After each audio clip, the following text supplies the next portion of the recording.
Galing po ako ng BIR dahil mag-retired business ako ngayon. Then ito, short vlog lang po ito. Guys, yun yung Manila Cathedral.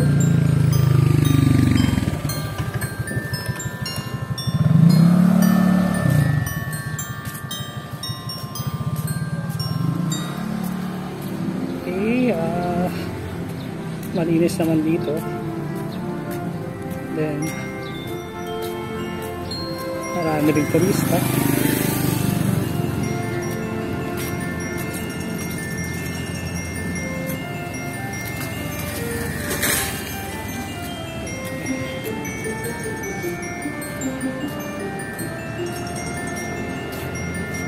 So ito yung makikita nyo dito, ang surroundings ng Manila Cathedral.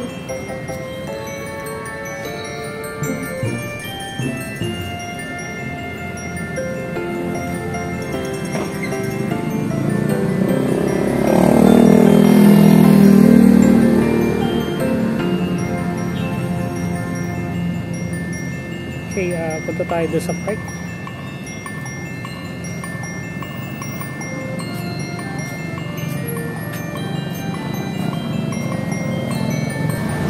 Guys, ang pangalan ng nandito tayo sa isang plaza.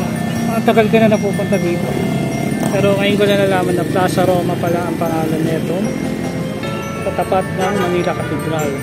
Halika, masyal tayo.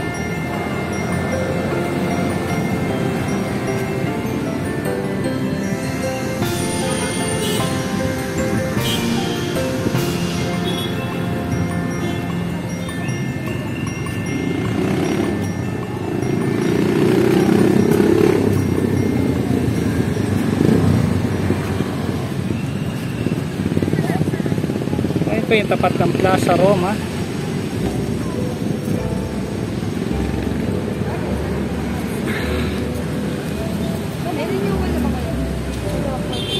Napakagandang simbahan.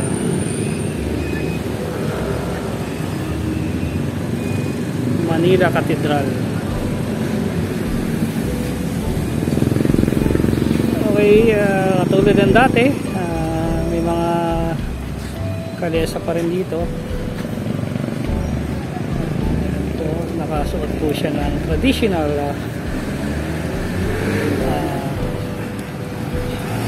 polo shirt, parang kamiso de chino. Pwede kayong sumakay dyan.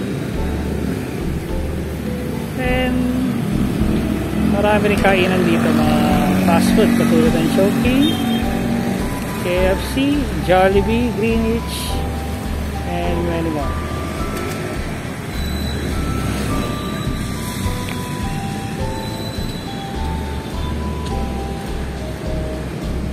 Kaya pasok tayo dito sa plaza. Oh.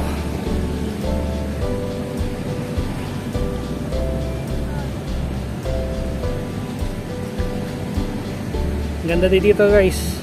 Parang bumalik ka sa dating panahon.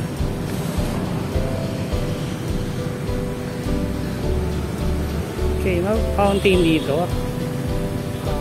Okay, isang damas o ang statue dito.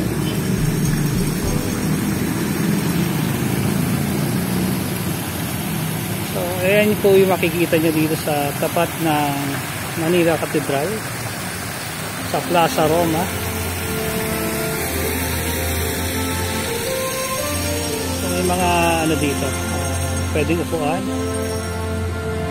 I think parang adobe to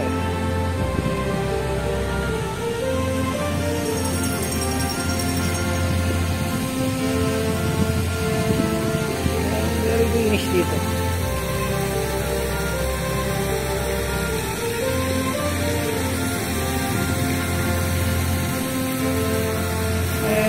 Ito, parang trivia lang. I think nakalagay dito si Charles IV, King of Spain. Yung statue na yan.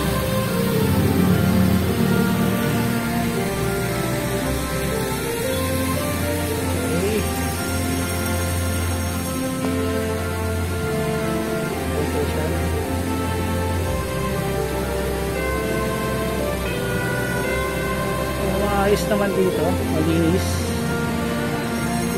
maraming bikers, tourists, mga deboto.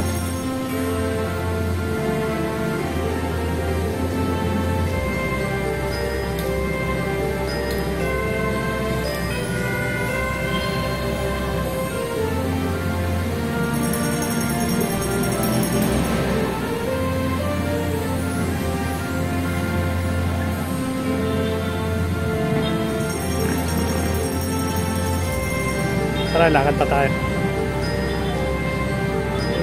Kung mapapansin nyo, Paskong Pilipino, yan po yung dekorasyon, hindi mawawala po talaga sa ugaling Pilipino yan.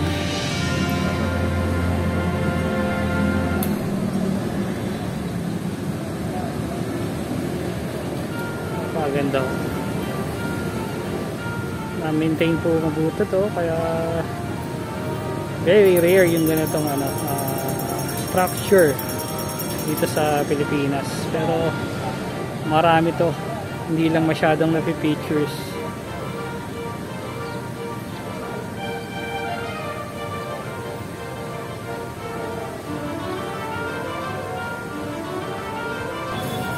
Okay guys, dito naman sa tapat ng Manila Cathedral, madami tayo bayan na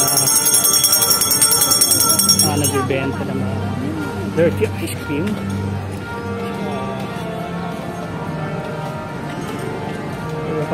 Ipang food pa.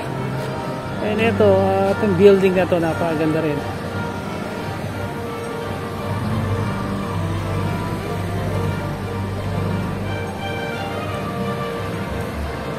So ang pangalan na itong building na ito ay Palacio del Gobernador.